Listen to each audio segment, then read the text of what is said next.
Good morning, and today we discuss a systematic failure that affects the country. Nobody's fault, but sheer carelessness. It was July 6 that LCBO received a notification from Canadian Food Inspection Agency. It must have assumed that there was some wine to be recalled, that there was some high alcohol content in one of the products, but no. It was that the labeling on a certain wine and products imported from Israel were not proper. As a matter of fact, those wine products had been manufactured and produced in occupied territories of Palestine post 1967, which are a subject of dispute between Palestine and Israel. But the labeling said product of Israel.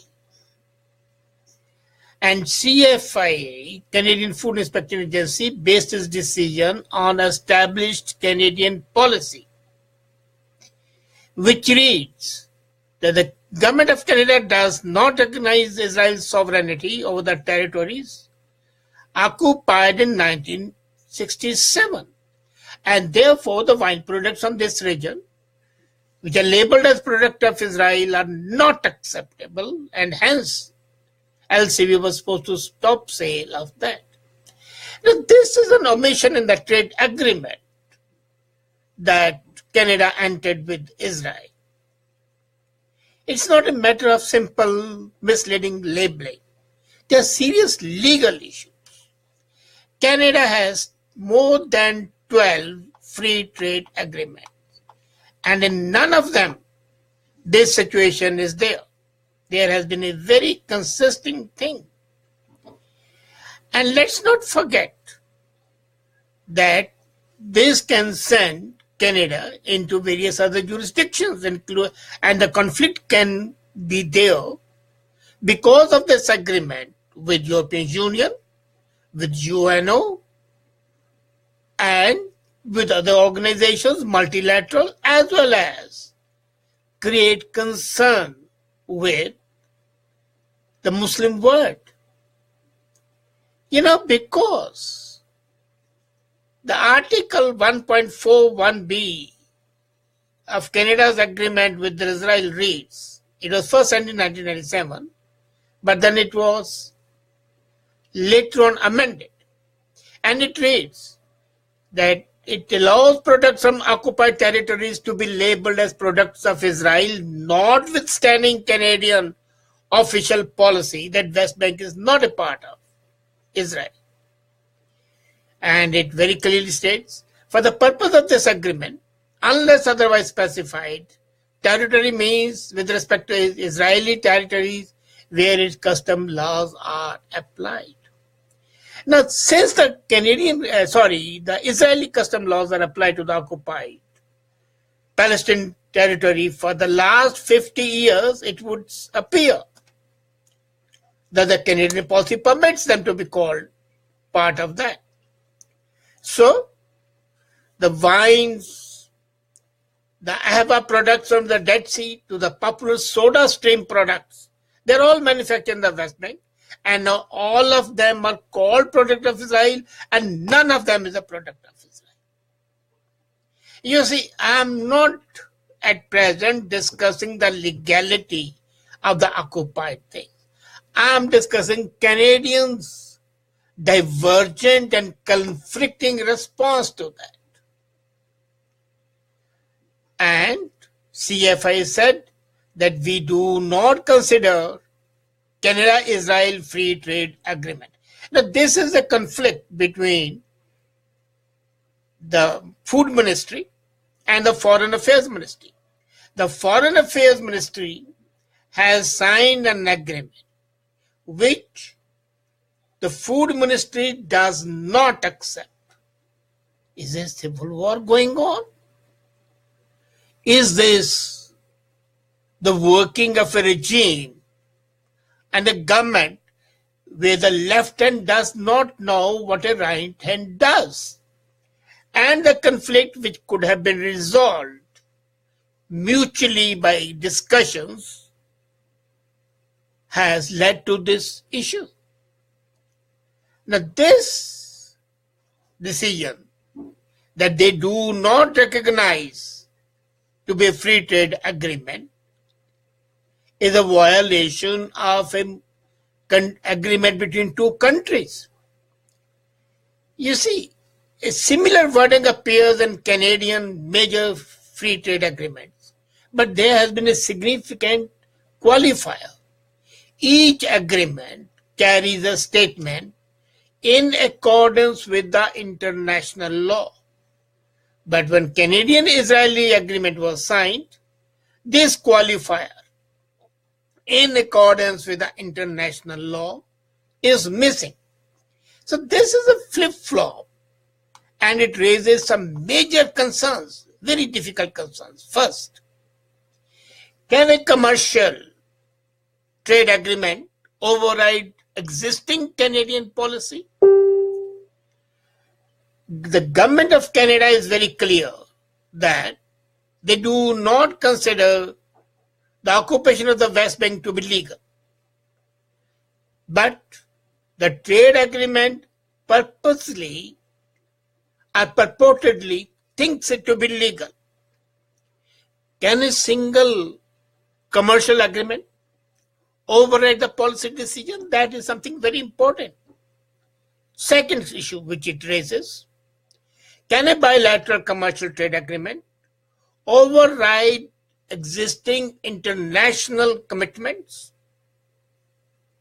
Now, imagine Canada has signed the Fourth Geneva Convention, which among many other things prohibits settlement of the West Bank and occupied territories. Now, how can you sign a trade agreement which permits you to import goods produced by illegal settlers and then show them to Canadian customers as if they have been produced in Israel? A, it violates the international agreement. Second, it violates the Canadian policy. Thirdly, it violates the right of the Canadian citizen to exercise discretion because the facts have been misrepresented. There's another problem, which is a more serious problem. Canada not only signed the Fourth Geneva Convention, but converted into law, into Canadian law, in the year 2000. This means that according to the Canadian laws, the Israeli settlements on the West Bank are illegal and a war crime. So does this mean that LCPO is indirectly benefiting from war crimes? If that is the issue, it's a serious issue, because that violates all the principles of Canada. Then another one, how long can Canada ignore the decision of the UN Security Council and hope to be a member of the Security Council? You see, 6 months back, there was a unanimous decision by Security Council. I'm referring to United Nations Security Council Resolution 2334. And that resolution calls on all UN members to distinguish in their relevant dealings between the territory of Israel and the territories occupied since and after 1967. By specifically including the occupied territories, the Canadian-Israel Free Trade Agreement is a direct violation of United Nations Security Council resolution, which is binding on all the nations, including Canada.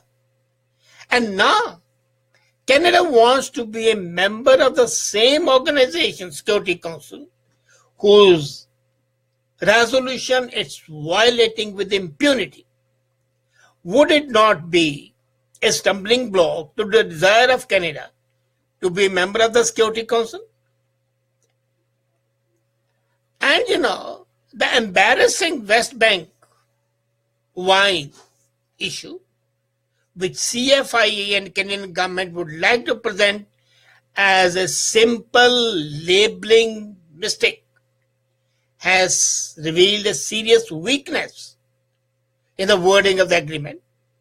The current wording puts Canada out of step with the world community, conflicts with our existing international agreement, and even could be a major impediment, a major stumbling block, and an obstacle to our hope of being elected to the Security Council next year. Public memory is sharp, but the diplomatic memory is not that sharp. They might sleep over.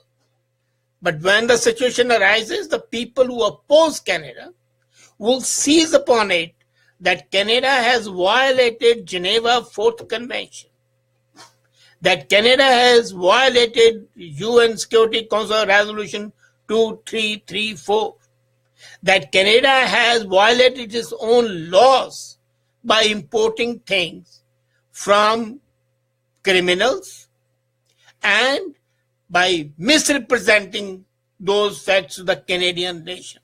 Now, these are the various international and national, criminal and diplomatic issues which need to be resolved. Simply by calling a major issue a mere labeling mistake is wrong. It is in fact like an ostrich closing its eyes or burying its head in the sand to avoid danger. It's writ clear that the government of Canada has been guilty of violating its commitment to the Geneva Fourth Convention, of violating its own laws of 2000, and also of violating the Security Council Resolution 2334. And I'm amazed that none of the opposition parties, whether Conservative or NDP, have raised this issue. What the hell are the international trade critics and foreign affairs trade critics doing? Are they sleeping? Or they do not understand the gravity of the situation? Do they know what can be the repercussions internationally? In the Committee of Nations, where we represent ourselves to be the custodians of good governance, human rights, and here we are importing something which we call criminals, not Israel. We, Canadian. The Canadian government, by its own law, enacted in 2000, incorporating Geneva Fourth Convention, calls them criminals, and in fact, you are according to your laws, rewarding the criminals. Now, this sort of a situation is a very sorry state of affairs, and by itself needs condemnation. Our national honor and our national prestige is of utmost importance. Leave aside the other conflicts, leave aside the political bickering, but something that hits at Canadian honor and prestige, which likely brands Canada as a violator of solemn resolutions and solemn commitments that it made, knocks the bottom out of its claim to be the leader internationally, both in the foreign affairs and in the international trade. Which other country would respect you ever after that? This is $1 million question. Your credibility, your trust, your integrity, the the strength of your word and commitment, these are at risk. I would expect the government to take immediate steps, apportion responsibility, and as a matter of fact, even appointing a royal commission would not be a bad idea. But are the mandarins in Ottawa listening? They better listen, lest it should be too late. Thank you.